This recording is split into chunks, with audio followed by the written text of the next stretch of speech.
Shalom, I'm Rabbi Jeff from the Rock of Israel congregation in Hickory, North Carolina. Welcome to the video and welcome to the channel. If it's your first time, I hope sincerely that you are blessed by the content here and that you come back every Tuesday morning at 7 a.m. We typically put out content and random other days as the Lord leads. Today, we're going to be talking about Hayam, life. It's the Hebrew word for life.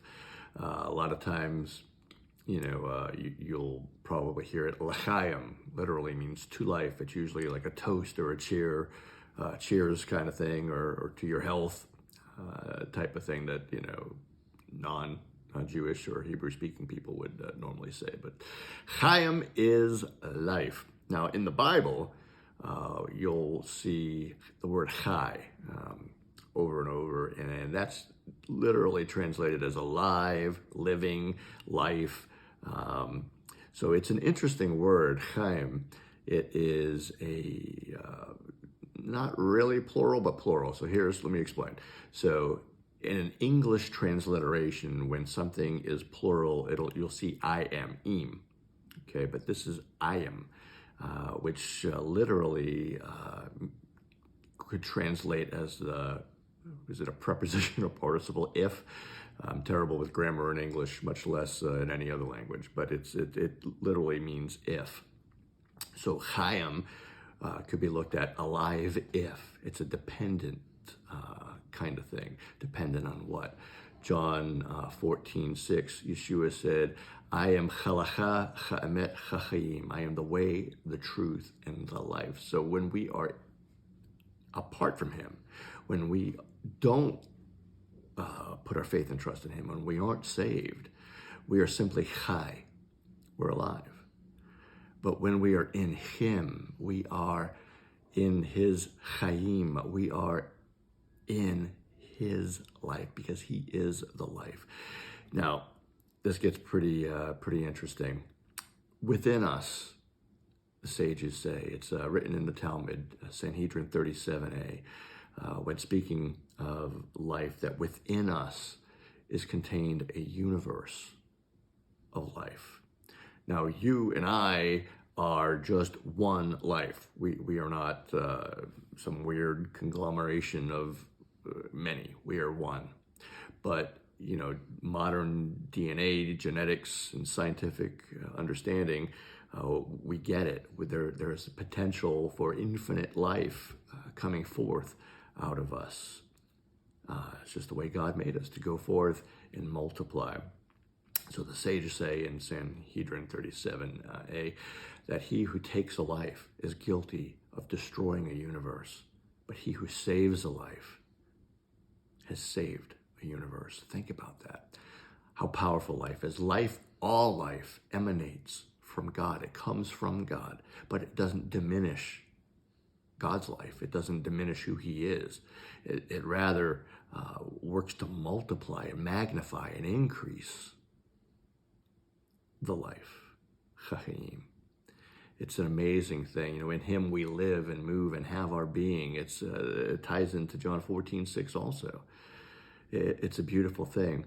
It's spelled with a Chayim is a double yod, two yods. Yod, the sages say, is the spelling of one of the names of God. And it's the yods are, they look like hands, and they're kind of reaching out towards one another. So it's a picture of our dependence upon the Father. It's a pretty neat thing. There's also it's duality, not plural. So plural is I am, again, in the English transliteration. Im is many. But Ayim is a duality. Okay, so duality of what? There's a few words that I'll share with you. Hayam, of course, we're talking about that. Mayim, which is the Hebrew word for water, and we'll get to that in a second. And Yerushalayim. So there's a duality. So Chayim, what's the duality? It's certain parts of Judaism has unfortunately given themselves over to belief in reincarnation. That is not so. Hebrews 9 and I believe 26 teaches us that it is for a man once to die, once, not many times, once to die, and then to judgment. So it's appointed to us one time. So, but what's this duality? So we live here in the world, right? In the current olam. But there's a chabab olam, a world to come. And between that is judgment. So we have our life here, we have our life there, as above, so below. So we will continue.